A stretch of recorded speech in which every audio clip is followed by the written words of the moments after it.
Hello friends, कैसे हैं आप सब लोग। आशा करता हूं कि आप सब लोग बहुत अच्छे होंगे, मस्त होंगे, स्वस्थ होंगे। दोस्तों, एसएससी की तरफ से दिव्यांगजनों के लिए स्क्राइब से रिलेटेड एक नया नोटिस जारी हुआ है, जिसमें बताया गया है कि दिव्यांगजन अब अपना स्वयं का स्क्राइब ले सकते हैं। उसके लिए कुछ एज का इन्होंने क्राइटेरिया रखा है, और भी जो चीज़ें हैं इस नोटिस में जो बताई गई है वो मैं आपको सब यहाँ पर बताने वाला हूँ। इसलिए इस वीडियो को ध्यान से अच्छे से ज़रूर देखना। देखो, यहाँ पर अगर मैं इस नोटिस की बात करूँ तो ये नोटिस जारी हुआ था एसएससी की तरफ से 4 नवंबर को। तो इसमें बहुत सारी बातें लिखी हुई है, हम इसको पॉइंट पॉइंट में चलो देखते हैं। देखो, सबसे पहले तो मैं आपको बता दूं, ये नोटिस जो जारी हुआ है इसमें बताया गया है कि दिव्यांगजन आप अपना स्वयं का स्क्राइब ले सकते हैं। मतलब एसएससी ने फिर से अपना स्वयं का स्क्राइब लेने की फैसिलिटी को शुरू कर दिया है।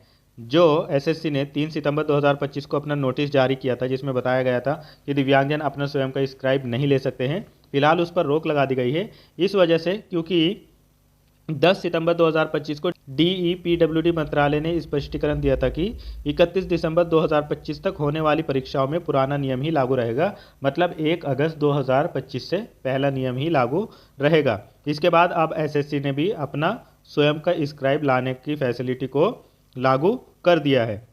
ये वैलिड कब तक के लिए होगा, ये तो मैंने आपको बताया कि 31 दिसंबर 2025 से पहले एसएससी के थ्रू जितने भी नोटिफिकेशन आए हैं और जितने आने वाले हैं उन सभी में अपना स्वयं का स्क्राइब लाने की फैसिलिटी लागू रहेगी। यहाँ पर एज का जो रूल्स है, एज से रिलेटेड जो यहाँ पर नियम है उसमें ये है, जैसे आप अगर 10th लेवल वाली या 12th लेवल वाली भर्ती के लिए अप्लाई कर रहे हैं एसएससी के थ्रू जो निकलती है, जैसे एसएससी एमटीएस हो गई या एसएससी सीएचएसएल हो गई, इन सब के लिए आपके स्क्राइब की एज ऐसी होनी चाहिए जो मैच खा रही हो।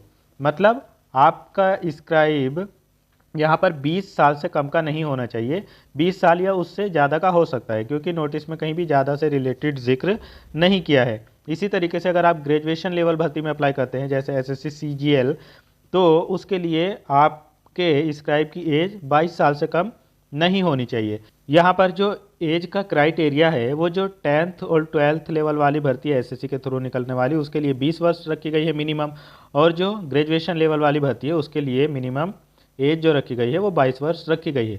ज़्यादा कितनी होनी चाहिए इससे रिलेटेड नोटिस में कुछ भी नहीं बताया गया है। दोस्तों, अब इसमें सबसे ज़्यादा ज़रूरी एक पॉइंट और है आपके लिए, आधार ऑथेंटिकेशन। जितने लोगों को एसएससी के द्वारा जितने भी एग्ज़ाम होने वाले हैं उनका एग्ज़ाम देना है, तो उसमें आपका जो स्क्राइब है उसका भी सेंटर पर आधार वेरिफिकेशन कराया जाएगा। तो इसलिए आप अपने स्क्राइब का ओटीआर वगैरह भी कर लेना।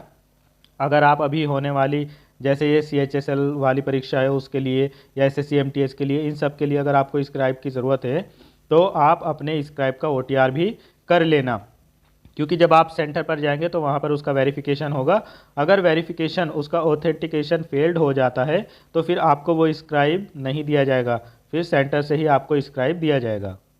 बाकी दोस्तों, इससे रिलेटेड जितने भी नियम हैं वो सब पुराने ही रहेंगे। अब 25 अक्टूबर 2024 के एसएससी ने जो 25 अक्टूबर 2024 को नोटिस दिया था, जिसमें 29 अगस्त 2018 डीईपीडब्ल्यूडी गाइडलाइन और 10 अगस्त 2022 डीईपीडब्ल्यूडी गाइडलाइन के अनुसार ही सब बातें रहेगी। बाकी दोस्तों, अब इसमें सारे नियम पहले ही जैसे रहेंगे। मतलब आपके स्क्राइब की जो क्वालिफिकेशन है वो आपसे एक स्टेप कम होनी चाहिए, और जो आपका स्क्राइब बन रहा है वो खुद अपना फॉर्म ना फिल किया हो, जिस पोस्ट के लिए आप जा रहे हो अपना फॉर्म ना फिल किया हो उसने एसएससी में। अगर एसएससी का एग्ज़ाम देने जा रहे हैं तो आप ठीक है, और भी जितने नियम थे कि उसको डिबार्ड नहीं किया गया हो आपके स्क्राइब को, ये सारी बातें आपको ध्यान में रखनी है, और उसका ओटीआर ज़रूर कर लेना है अपने स्क्राइब का एग्ज़ाम से पहले। तो इस नोटिस में यही सारी बातें हैं कि आप अपना स्वयं का स्क्राइब ले सकते हो। अब एसएससी ने अपना स्क्राइब लाने की अनुमति दे दी है।